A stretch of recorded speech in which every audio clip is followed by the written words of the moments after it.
Father DeRosa, welcome to St. Helens. Why don't we begin with a prayer, since I'll be talking about Lourdes, and say three Hail Marys together. In the name of the Father, and the Son, and the Holy Spirit. Amen.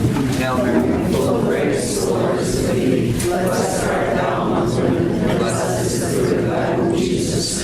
Holy Mary, Mother of God, pray for us sinners now and in the hour of our death. Amen. Hail Mary, full of grace, the Lord is with thee. Blessed art thou amongst women, and blessed is the fruit of thy womb, Jesus. Holy Mary, Mother of God, pray for us sinners now and in the hour of our death. Amen. Hail Mary, full of grace, the Lord is with thee. Blessed art thou amongst women, and blessed is the fruit of thy womb, Jesus. Holy Mary, Mother of God, pray for us sinners now and in the hour of our death. Amen. In the name of the Father, and the Son, and the Holy Spirit. Amen. As Sapakina was saying, I was originally going to speak on Giuseppina. I like Giuseppina a lot, but I've been thinking a lot about St. Bernadette, and we're right in the midst of the 150th anniversary of the apparitions. The first apparition was on February 11th, and the last one was on July 16th, so we're sort of in the anniversary period, and so I thought it might be appropriate to talk about Bernadette for a couple reasons. I've got a great personal devotion to Our Lady of Lourdes and St. Bernadette. I've been to Lourdes 7 times so far, made 7 pilgrimages. I think I attribute my vocation to my first pilgrimage there when I was out of college. Not quite knowing what to do with my life, but I made this connection. When I went to seminary, I ended up at Mount St. Mary's Seminary, and there's this grotto of Our Lady of Lourdes there. You've probably been there. So I really love Lourdes. I'd just like to share some of that love with you about Our Lady of Lourdes and the whole story, which is very beautiful. Now, I did speak about this at the novena, which was held at Our Lady of Lourdes in Crystal City. Was anyone at that? Did anyone already hear me talking? Get one. Okay. All right. That's not so bad. I might change something too. At any rate, I imagine that everyone's familiar with the story of Lourdes to some degree or another. How many of you have been to Lourdes? Somebody have been there. And how many of you have seen the song Bernadette? And there's 2 other movies out. One's called Bernadette, and the sequel is The Passion of Bernadette. They're French films. Has anyone seen those? No one's seen those. You have. They're very beautifully done. Films that were done in the 80s. If you go to Lourdes, they have the Bernadette cinema there, and they're playing these movies over and over and over, and you can go and see them. I highly recommend seeing that film. I think it's better than the song of Bernadette. That's a classic, of course, but the new ones are more accurate, I think. The song of Bernadette sort of conflates some characters and events and fits it all in there. The other ones are broken up into two full-length movies, so there's more time to fit in the details. It's called Bernadette. And it was Sidney Penny. I'll write that down. Sidney Penny's the actress. Sidney Penny. Bernadette. And The Passion of Bernadette. You can read my writing. These 2 times. They also very beautifully depict the apparitions. In the song of Bernadette, there's actually, you sort of see Our Lady. They have an actress there dressed up like Our Lady with glowing.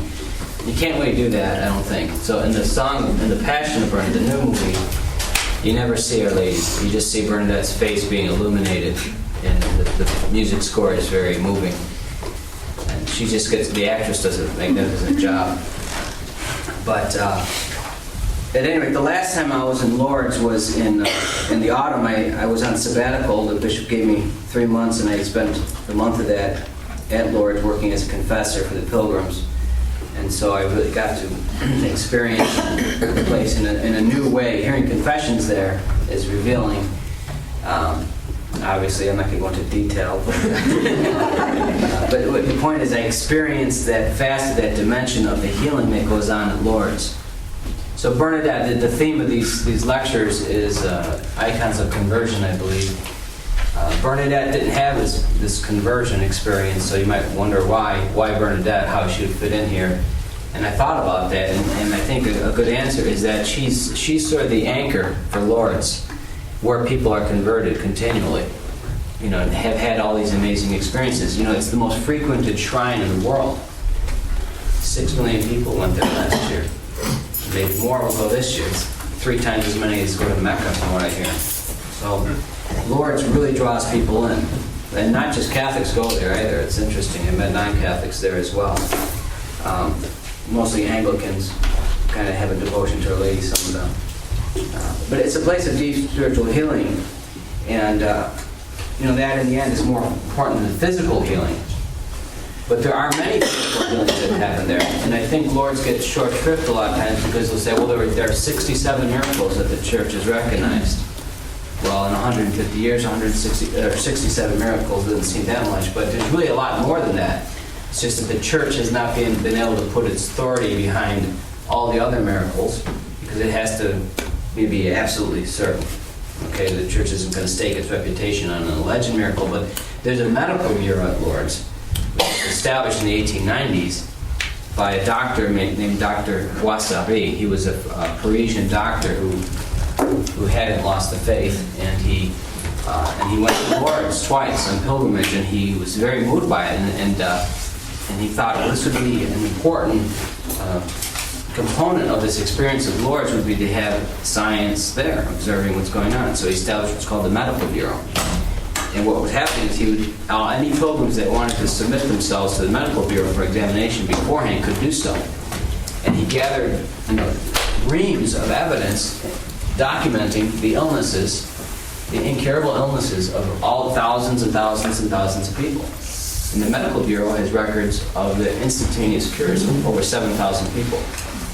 It's an invaluable testament. This is a very interesting apparition because what it does is a direct attack against the rationalism of the age. And in that period in France, the rationalists were full of self-conceit and euphoria, thinking they were on it was the beginning of all these breakthroughs and everything like that. So they thought everything could be explained away by science. And then all of a sudden you have Lourdes. It was a real embarrassment for the rationalists of France. But Dr. Boissari was raised up by God to counteract that. So this Medical Bureau is very important. So as I said, there's over 7,000 documented cures associated with the pilgrimage to Our Lady of Lourdes. And, I'd really say that number is low because every time, you can't go to Lourdes or associate with people who've gone to Lourdes or have worked at Lourdes and not hear of the many miracles that are not documented. Most people don't even know about the Medical Bureau. How many of you heard about the Medical Bureau? A couple of you, yeah, okay. So most people don't. And there's all these people going there, and I heard stories myself, when I was there. People counting, so I don't have it all documented, so I can't send that to the Vatican, but I don't doubt the people. One moment I was sitting at a cafe having a coffee one afternoon, and a woman came up to me, and she was an Italian, and she said, "Father, I've been coming to Lourdes for 20 years. No, 9 years. I've been coming to Lourdes for 9 years. My husband left me 9 years ago. And I started coming to Lourdes, praying for my husband." And she said, "This is my 9th year, and last night before I got on the plane, he called me out begging to come back to me." So there's all these spiritual and emotional healings that take place as well. I really believe in that healing power of Lourdes. So if it's about anything, it's about healing this place. The sick are the elite at Lourdes, if you will. The whole shrine is geared towards the sick. It's amazing how they can accommodate sick people. It's just absolutely flabbergasting to see they have these chariots that they've devised to bring sick people into processions and stretchers, and it's just amazing all the people who volunteer to help them. There are 11,000 people who volunteer at Lourdes every year. There's like a fraternity throughout the world. A lot of them are from Ireland and Italy and France, obviously. Say those would be the biggest countries. Italy, perhaps, it draws the most pilgrims. They say they control Lourdes, actually. That's what they whisper. The Italians built their own hospital in Lourdes. It's called Untitled Chapter. They have these massive pilgrims every year. I had this interesting experience. There's a confessional building, and the priests go in there, and there's confessional times, okay? And they end when the confessional time ends, because there's so many people that they just have to maintain this order and get the priests out of there after a certain hour. So they don't kick people out, but they lock the doors. And they have this big French guard there. He's got a brush cut, he's got a big gut, and he's wearing suspenders. And he looked like a prison guard. You know? And he would not let anyone through those doors after the time, you know.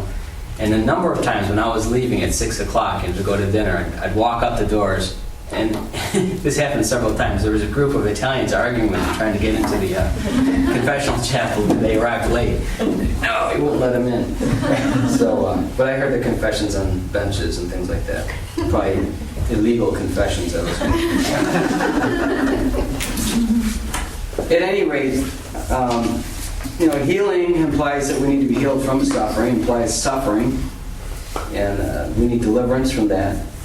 And so this grotto, in which Our Lady appeared in 1858, has become, as I said, the most visited shrine in the entire world.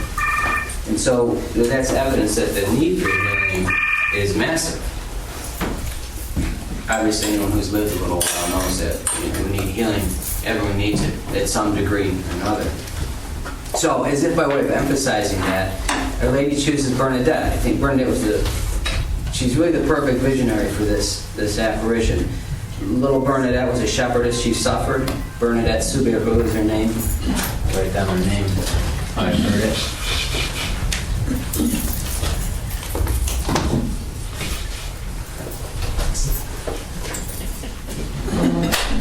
Bernadette Soubirous.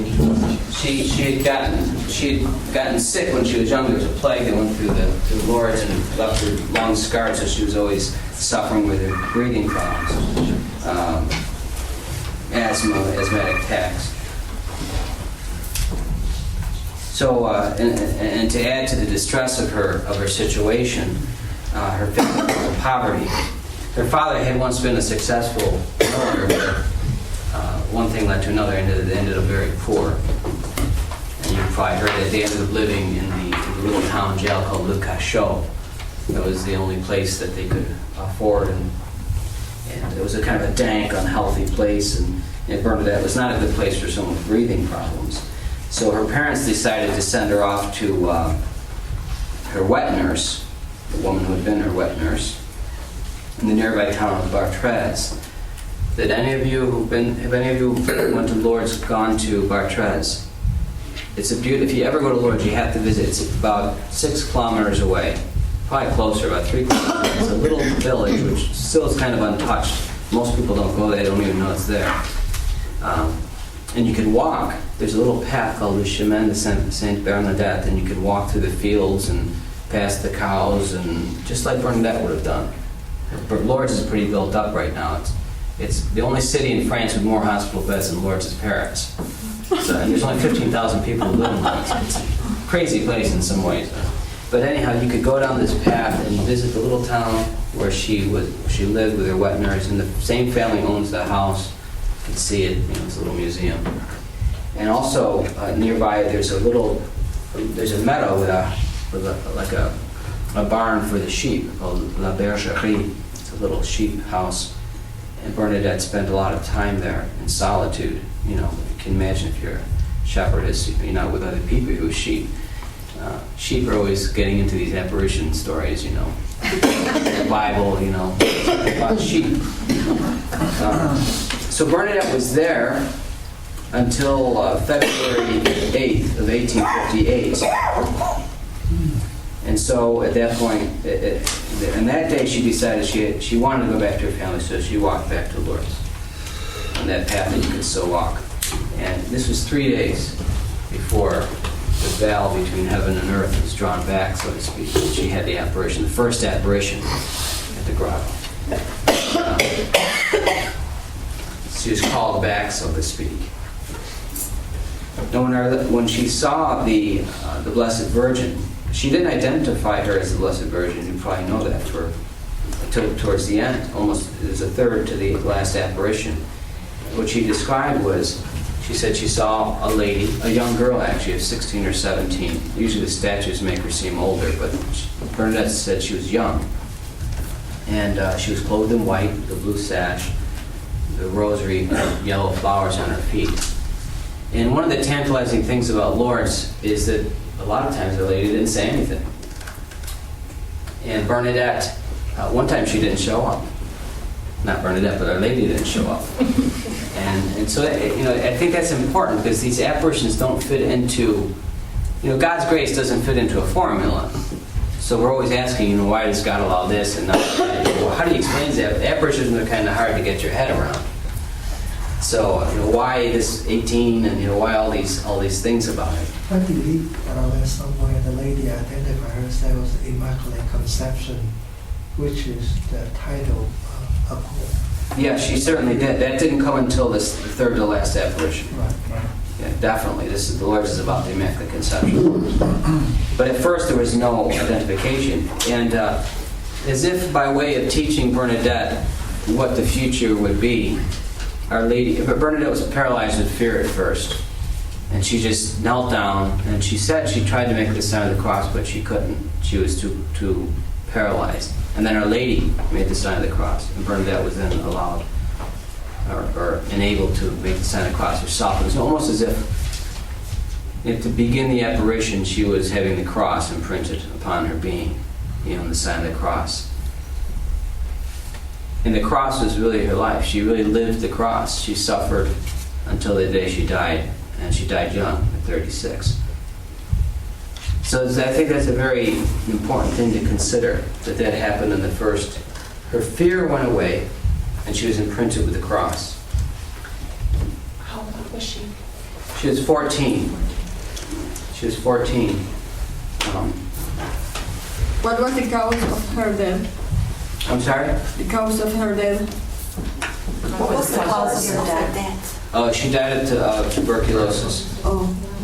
And she had a tumor. She might have had cancer. She had a horrible tumor on her leg. So, another thing people don't realize when they go to Lourdes is that there was another apparition previous to that. There's an apparition shrine from the Middle Ages, just 3 kilometers down the road, maybe a little more. I had my kilometers mixed up. I think that one's 6 kilometers away. It's called Bet Haram. If you ever go to Lourdes, you should make the trip to where no one goes there anymore.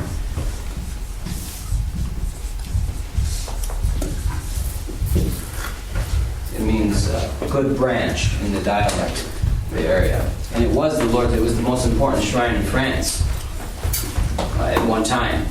Bernadette had gone there in pilgrimage. There was an apparition there where one of the peasants was being swept down the stream. The same stream that goes through Lourdes goes right by Bet Haram. And the peasant was being swept through the stream, drowning, and suddenly there's Our Lady holding out a branch. She was holding, our Lord is an infant and is holding out a branch, palm branch, and the person was saved.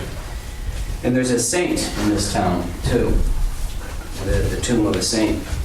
At any rate, so to get back to Lourdes, Bernadette had been there, and so she gets back to Lourdes. 3 days later, she goes off to gather wood with some of her sister and a friend, and then she has the apparition.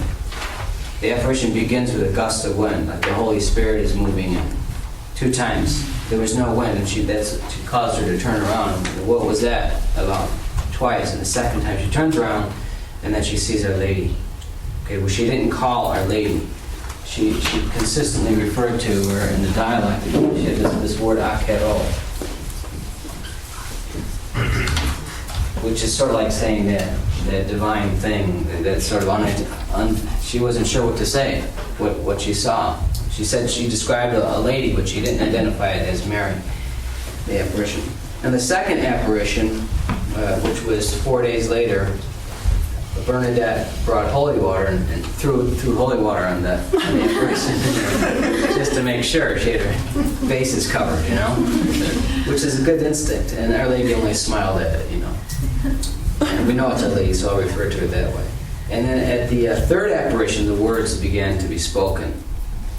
And at first, Bernadette, Bernadette was very pure and simple, and it was one of the things that baffled people about her, because no one could really fluster her, and she'd say the things that were so innocent, like, well, anyway, at the third apparition, she brought a tablet and a pen, and she tried to get Our Lady to write her name. Our Lady didn't do it. She said, and then she said to Bernadette, "Would you have the goodness to come here for 15 days?" That's important because, well, first of all, it was the invitation.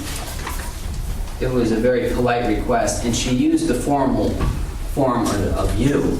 In French, there's tu and vous. And vous is the formal. But she was speaking in dialect. The dialect had a corresponding formal form like that. The dialect, by the way, is called Bernadette. This is the language Our Lady spoke. Bernadette, which is a subdialect of Occitan. You might have heard of Provençal or Gascon. In the southern France, there's another language, and some people still speak it, but there's subdialects of it. So that's what Bernadette's language was spoken in a very restricted area. And so, and she wrote down the apparitions in that Bernadette, and she described it. There are a number of written testimonies also to the apparitions, which is important. Because we had documentary evidence of it right from the time of Bernadette. It's not something that had to be written down years and years later. The first testimony was actually written down while the apparitions were happening, because the police commissioner unwittingly played into the hands of the Blessed Virgin and called in Bernadette and said, "I want to hear what you say." You might have heard the story. He tried to scare her, so he sat her down, and he wrote down everything that she said. And we still have that. So he played right into the hands of Our Lady, because we need the documentary evidence. We can compare what the police commissioner, who's an enemy of the apparitions, wrote with what Bernadette said in other places. So there's about 6 or 7 written testimonies from the time of Bernadette's life, all corresponding. But it's interesting to line them up because they sort of correspond the way the Synoptic Gospels correspond. You can sort of see there's something human here. It's not like Bernadette it wasn't like something that was dictated to her in some spooky way or something like that. She told the story. Next time she kind of described the words, and the Bigordan dialect wasn't frequently written, so there was little variations, but always saying the same thing, like the gospel writers. So she uses this the formal expression, the formal address for Bernadette. It must have been the first time in her whole life anyone never addressed her that way. I mean, you would use it for someone who's older than you, or someone who's superior than you in some way. Bernadette was very humble. She was a little girl, and first of all, and then she was kind of from a very humble family. I can't imagine anyone speaking to her that way. So, what is there in that for us? It's as if Our Lady is showing us the honor with which heaven regards the poor and the humble. I think it's very beautiful. And when Bernadette when she repeated the words, people were like, she said she spoke to you in that way. They were all surprised or taken by it. The word actually, this is probably a detail you're not interested, but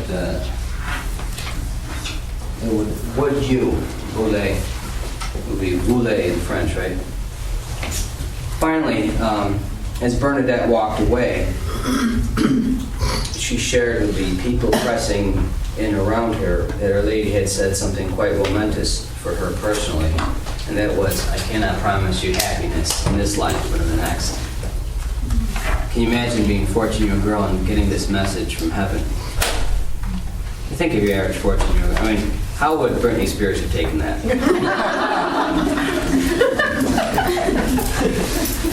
But at the same time, Bernadette was not saddened at all. She bounded away from these apparitions. She was ecstatic, really. And it's as if her ailments and her frailty were dissipating. So, I mean, she was a person who had known suffering her whole life. So in a way, she was probably tougher than her average person. But she must have had hopes for a happy future, you know, falling in love, getting married, and having children. That was all probably part of her normal desires and dreams. So you can imagine how she took that. I think this is very important, folks, because the people who go to Lourdes or have gone to Lourdes since then will always have Bernadette being held out as the example of how to deal with suffering. And God really doesn't promise us. I mean, is happiness in this life something that any of us are promised? I mean, what is happiness anyway? I mean, I suppose you're happy when you go to the amusement park for a couple hours. And we want real happiness, which is more like joy. You can have joy even when you're suffering. That's kind of what a mature Christian understands and should be going for. But happiness is so fleeting. And we know that this world is a valley of tears. I don't think I'm the only one who's figured that one out here. Okay, so you have Bernadette. I mean, if you convert, if you go to Lourdes and you had a conversion experience, or any of these shrines, or however you have a conversion experience, you still have to live after that. It's not enough to have the conversion experience, right? There might be converts here. I know I kind of had a reawakening when I was in college, and you know, people often have this experience of all the nice feelings and all that. It goes along with kind of discovering the faith and the hope that comes with that. But then you have to live the rest of your life. And you know, even the saints talk about these periods of darkness, the dark night of the soul, or the spiritual desert. So you have to live through that. So Bernadette's great for us because Bernadette is the witness, the witness of Lourdes. And she authenticates those apparitions in a way by the integrity of her life, that perseverance that she had until the very end. So she's a real hero. She suffered greatly. And it was perplexing that the way she suffered too, because people didn't always know she was suffering. And usually when someone suffers, you might have noticed this, other people notice.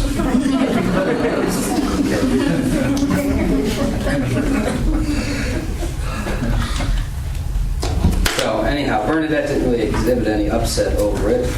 And she was known for an irrepressible spirit and really spiritual maturity and great humility. Always, she was asking, why would Our Lady have come to you? She had to go before a commission. The bishop had set up a panel to investigate her. Not in a mean way, but they really had to find out what she was saying. So she had to go before a board established by the bishop with the bishop. And one of the inquisitors, if I could use the word, said, why would Our Lady appear to you, someone so lowly and poor? And she said, well, if there was someone lowlier and poorer, I'm sure Our Lady would have picked her.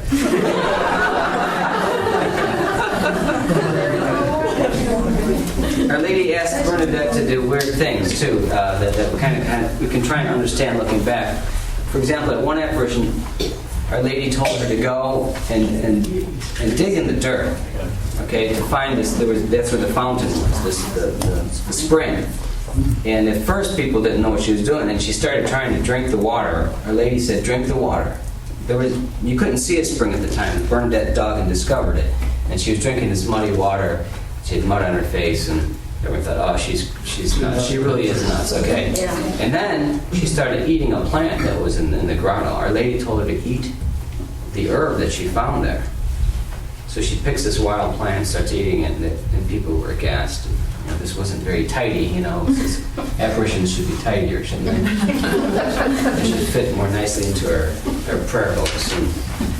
But I think the plant, the eating of the plant, harkens back to the eating of the bitter herbs that the Jews did and do still, I guess.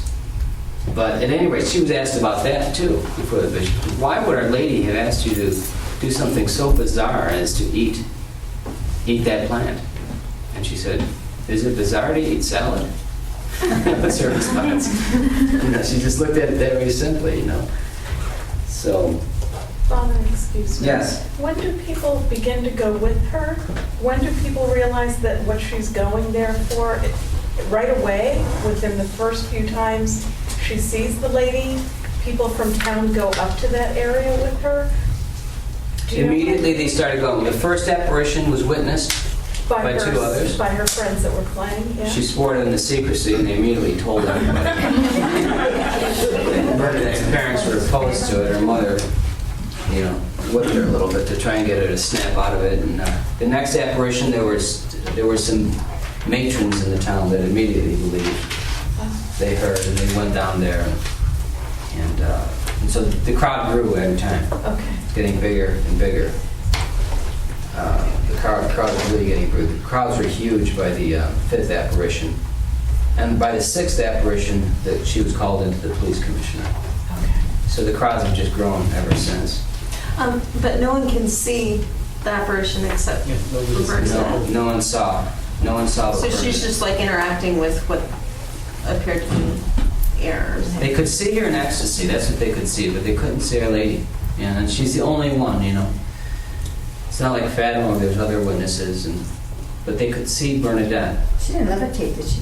In her ecstasy? She didn't levitate, but she did. There was an incident where her hand was in the open flame. She had a candle, and she was just holding her hand like this.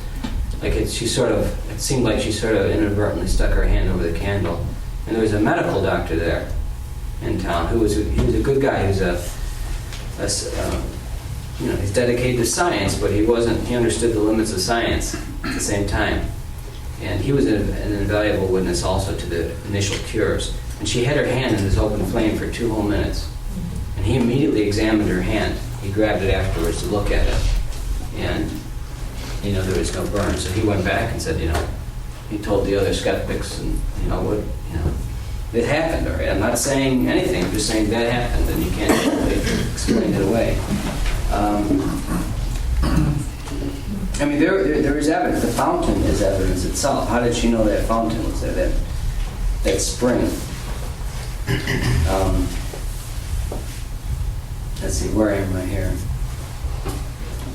So I was talking about Bernadette. They kind of want to intersperse the apparitions with what happened to her.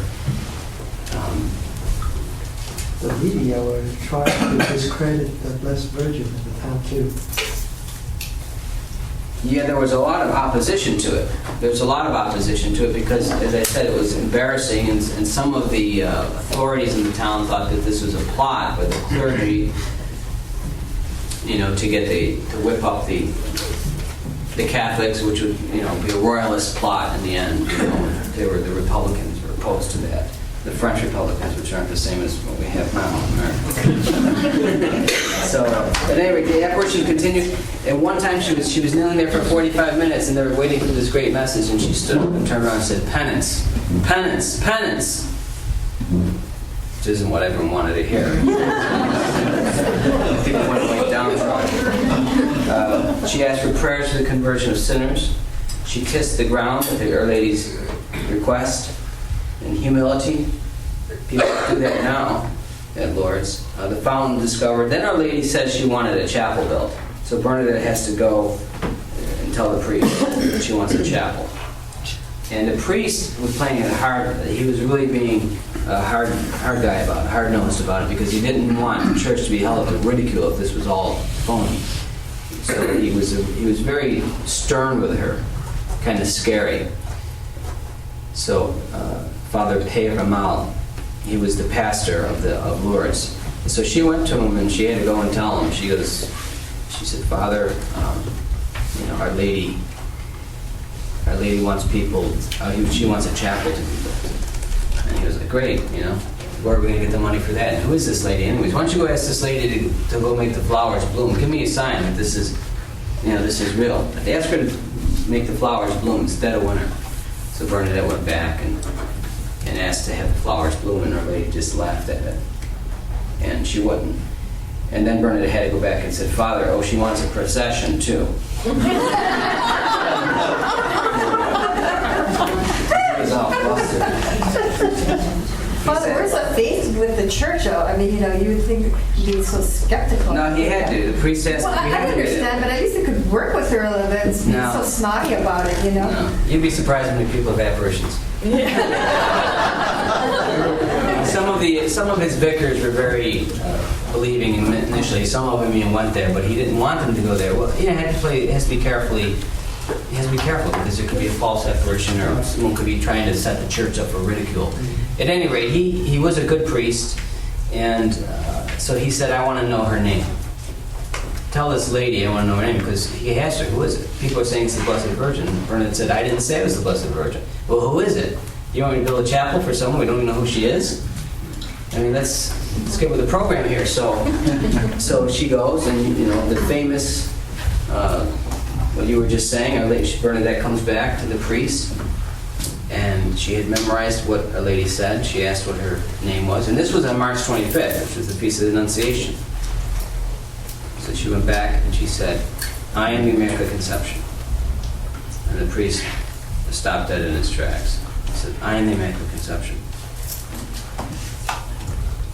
And the priest, that really stunned him, and he sat her down and said, do you know what that means? And she said, no, I don't know what it means. Just let me explain to you. So he explained the Immaculate Conception to her. He goes, now do you understand? And she said, no, I still don't understand. Bernadette, one of the reasons that this was credible is because she was known to not be very good at catechism. She wasn't very good at it. She even said herself it would be easier for her to balance the catechism on her head than to get the truths it proclaims in her head. She hadn't made her first communion. She hadn't made her first communion, But right? at the time, not a lot of people know the title either in the area. Very few You people. can presume that she hadn't heard it before. And it wasn't invented. That's not a new title, but at the same time. So he really tried to cover the bases. Did one of the nuns tell you this? Did you hear it at home? He kept asking her. Now, could she have been deceiving him? I don't think so. One of the reasons why people didn't think she was deceiving anyone is because she was just consistently so pure and innocent. And he said to her, why would Our Lady have expressed it that way? It doesn't seem. That's not how we say it. We say Our Lady is immaculately conceived, or however we might put it, Mary Immaculate. But we don't normally say I am the Immaculate Conception. And then he said, show me how she said it. They asked her this. What did she look like when she said it? And Bernadette stood up and she said, I am the Immaculate Conception. He's like,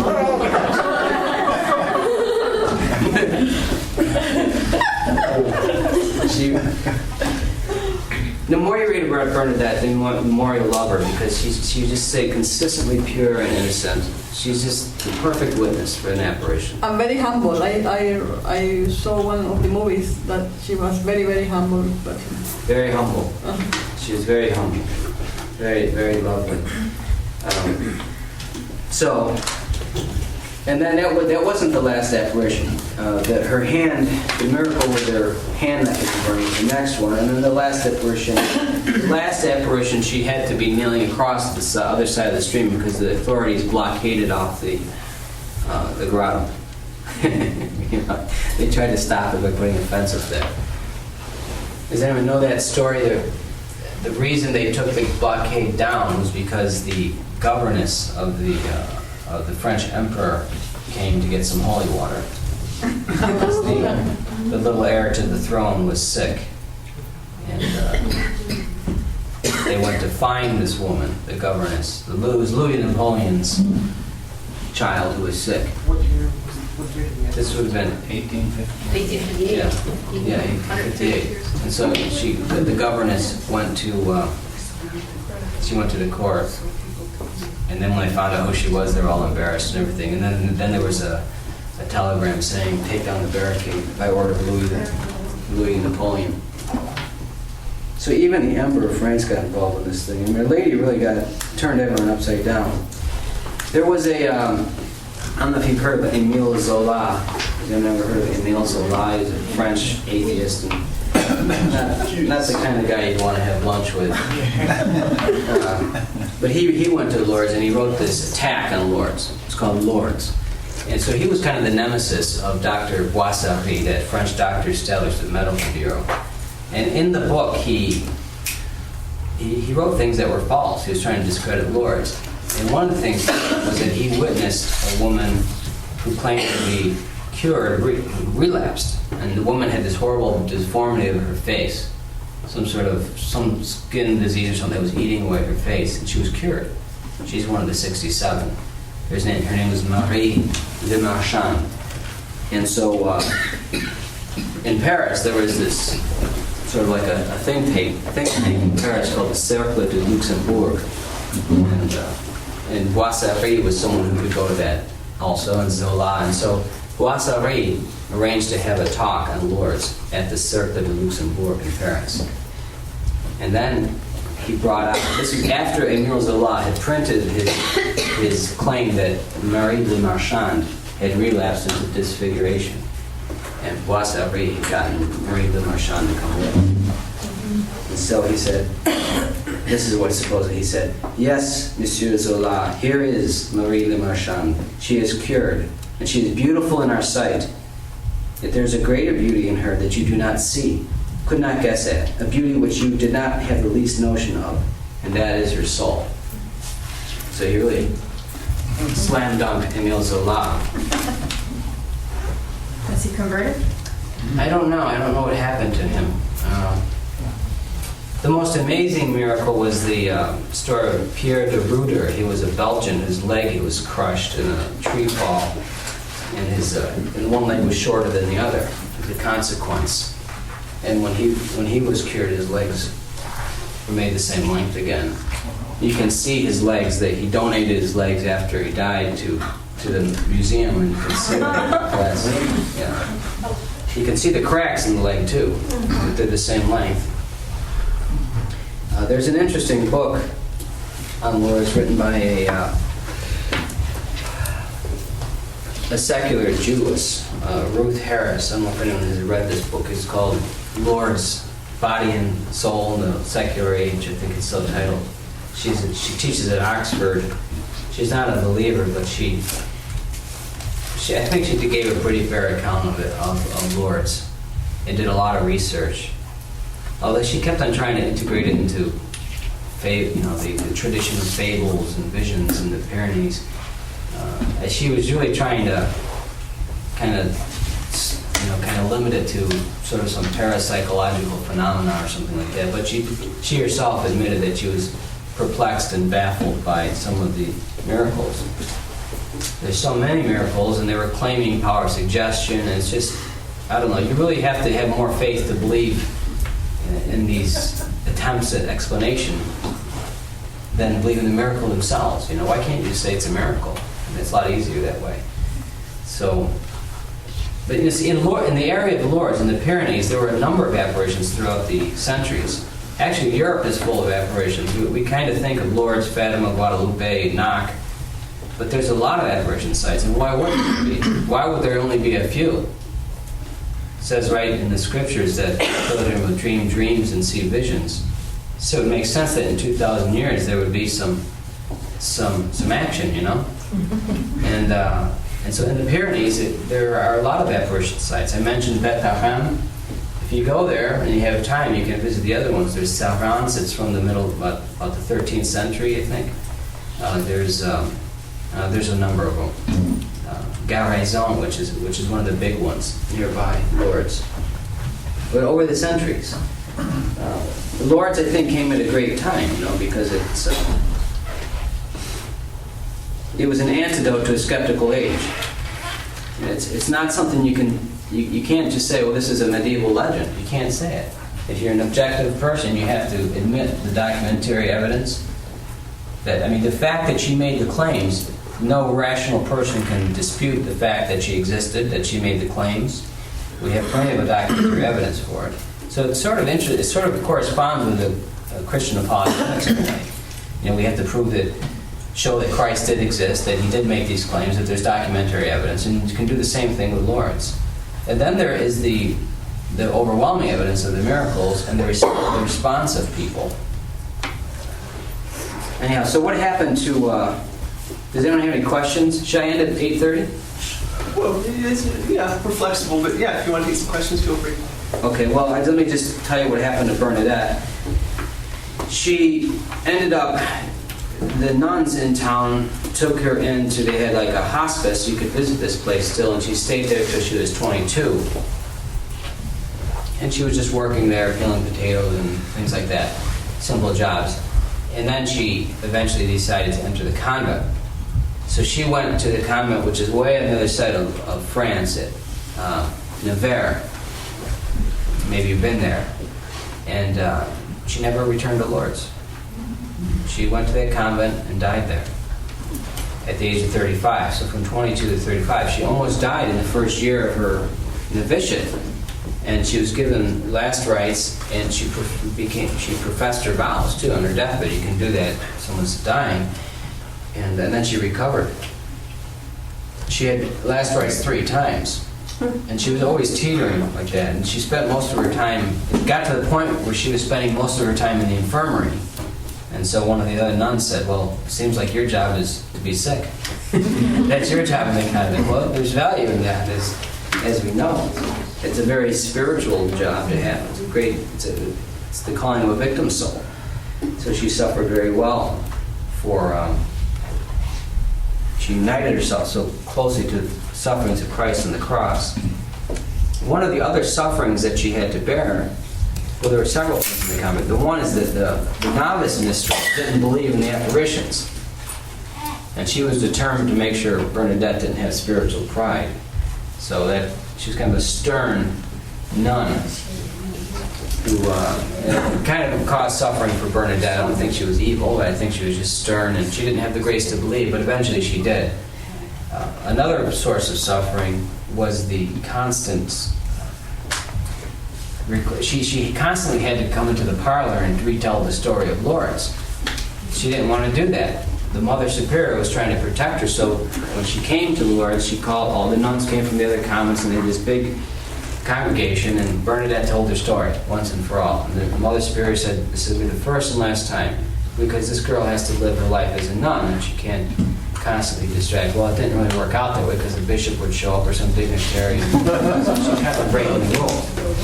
And at one point, Bernadette was dying, and a priest came in there, and they gave him permission to get her testimony one last time before she breathed her last breath. And so she was laying on her deathbed trying to remember, and just trying to concentrate on dying, and she has to tell this story again. But she did it, and we have all those things. Was she a Carmelite? No, she was a Sister of Charity of Nevers in France. And you can go there, the convent's still there, the convent of Saint-Gildard. It's a very big, beautiful convent, but there's only 5 nuns there now. France is in bad shape. Did she ever do any writing? Yes, she did do writing, yeah, and you can get her writings. The letters, you can read all of her letters. Yeah, yes. I was just going to ask, if the other apparition sites, are they as built up as Lourdes's?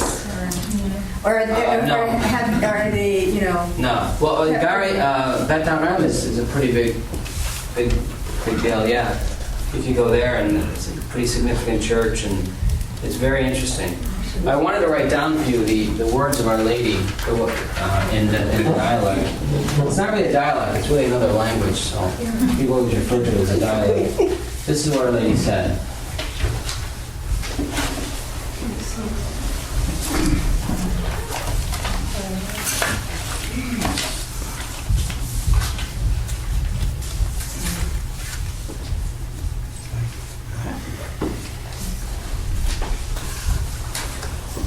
That's what she said, that I am the Immaculate Conception.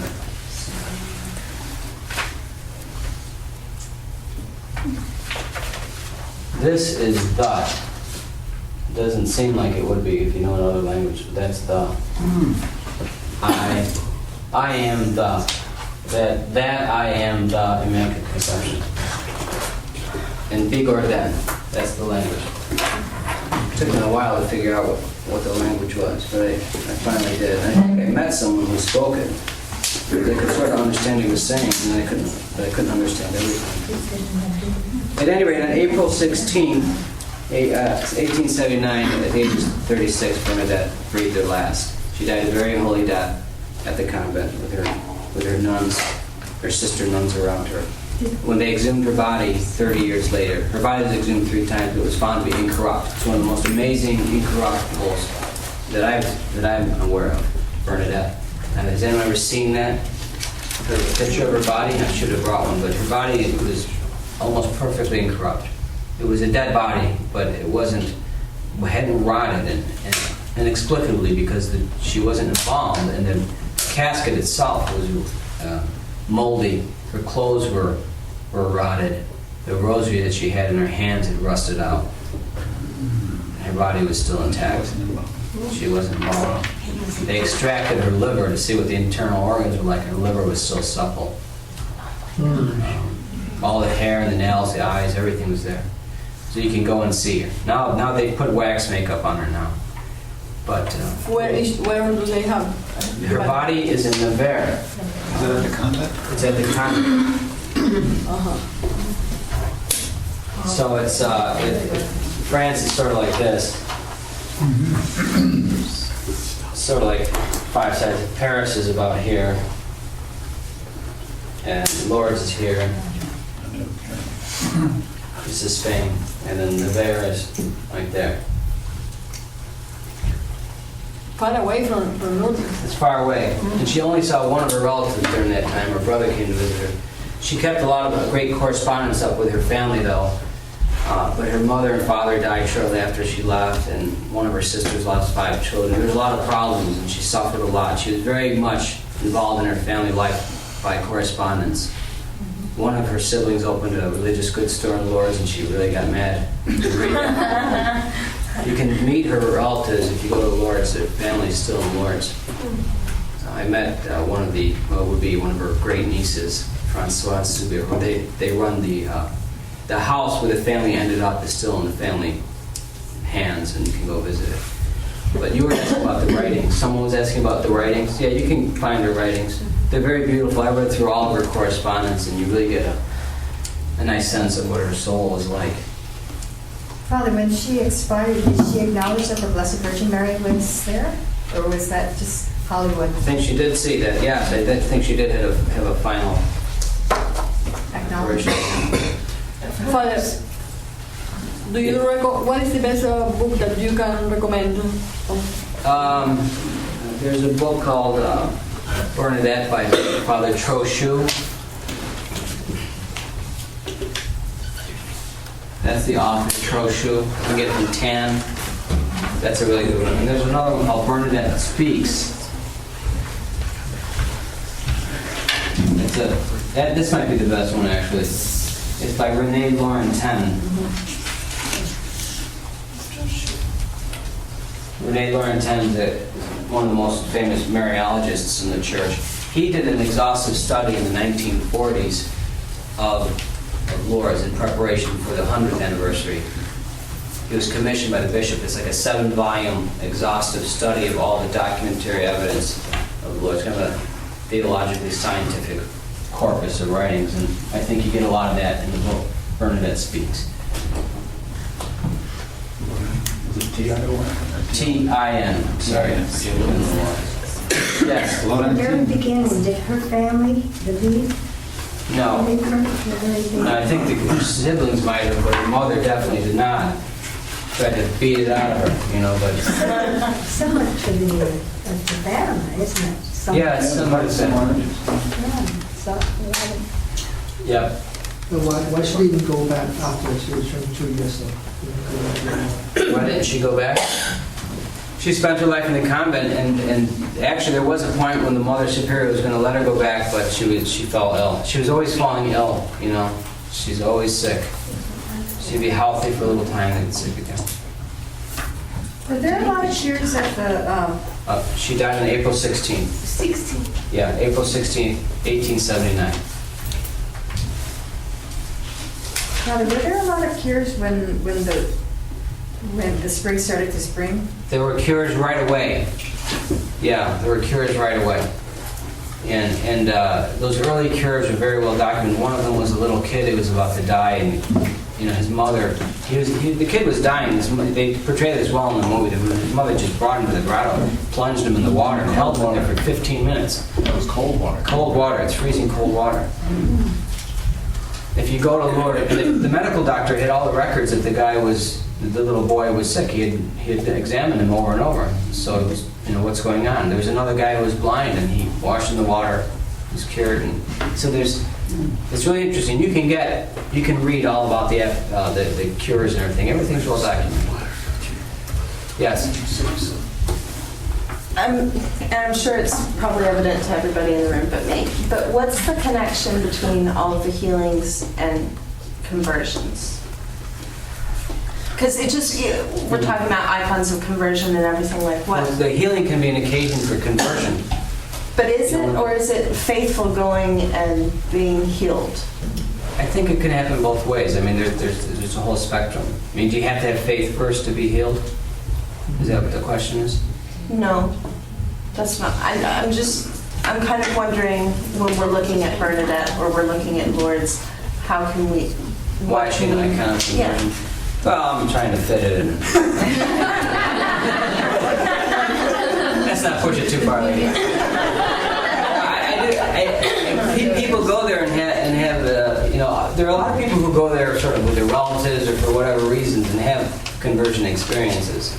So, and I think, Bernadette, in a way, is the one who made all of this possible because of her, obviously her Lord and, granted Our Lady's apparition.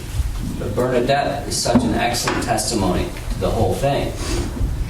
And she lives such an authentic Catholic life in the face of adversity that I think to me, she's like an anchor. Like if she could survive this and live that way, it helps keep me rooted when I think about her. Will you elaborate on your own conversion there? Yeah, I can. Sure. Well, I didn't have a massive conversion when I was there, so it's very easy to elaborate on. I was already practicing Catholic, but I was out of college and I didn't know what was going to happen in the future. I was sort of uncertain about my future, and I was backpacking around Europe, and I said, wow, we have to go to Lourdes. I was with my nephew. Kind of went there almost out of obligation. We didn't even stay for a day. We got there in the morning, left before the procession. And I just said... And you have the connection with miracle and conversion is very related to each other. When you see miracle, you're compelled to convert. Yeah. They just look at a lot of miracles happen in the Bible, and a lot of people helps you to believe it. They saw it. So what happened while you were there for that half day? I don't know. I think Our Lady was tinkering deep down in my soul. And a very slow process for me. I didn't get knocked off my horse ever or anything like that. But my conviction constantly grew. The conviction about the truth of the faith constantly got stronger and stronger. And I kept on feeling, I just feel this strong urge to go back to Lourdes. And I've gone back 6 times since then. So, and I'm going to go back again. So it's great there. Yeah, you had a question? Yeah, in all of her writings, does she ever sort of lament that everyone else is being healed and not her, or did she just kind of accept that Our Lady said, you're going to have a life of suffering? Do you know what I mean? You said she. I can't recall any lament. I can't. Like why them and not me? I can't imagine that she would. She just kind of goes against the whole saying. Why me? I'm so. Yeah. I'm not like aware all of these that. miraculous healings, and here she is. Still suffering. Yeah. But Do you think they could have just nudged But Our Lady, remember, she did recall those words of Our Lady. That comes up in her writings. Right. That Our Lady said, I cannot promise you happiness in this life and the next. And she was so humble that I don't think she will ever think in that way. She was very humble, yeah. But not everybody that goes there gets converted. No. Go again.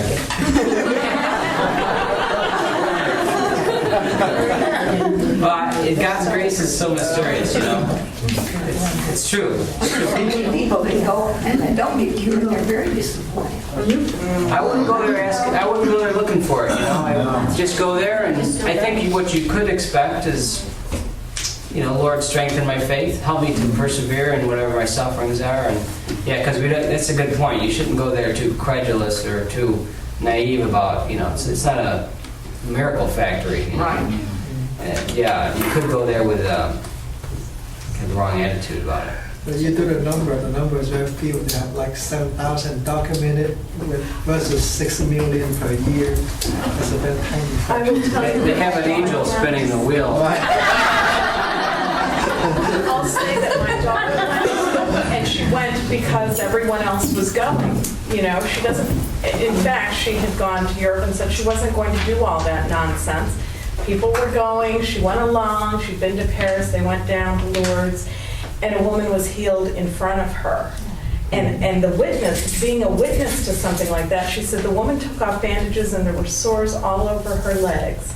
They helped her get into the water. When she came out, her flesh was like a child's skin, completely clean. And my daughter was just blown away. Just blown away. So, you know. But I had friends that who were unhappy. That's too bad. I'm sorry.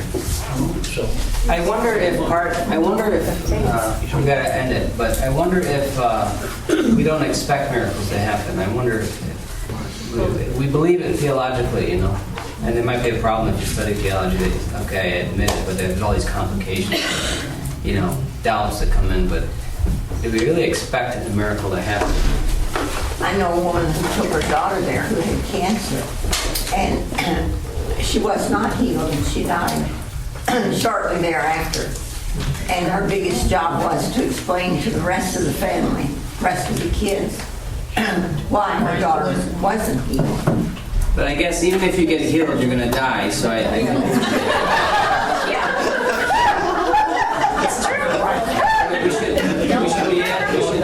guess what we should be looking for is the grace to persevere and die in the faith.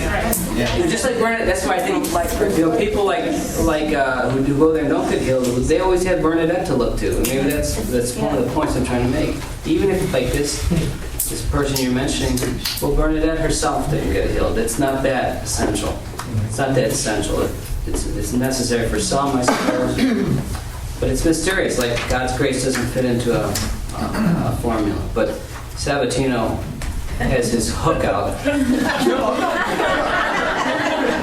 there any documentation of those that were here, that the 67 did not have faith, or so to speak, you know, and they were healed? I think they were believers.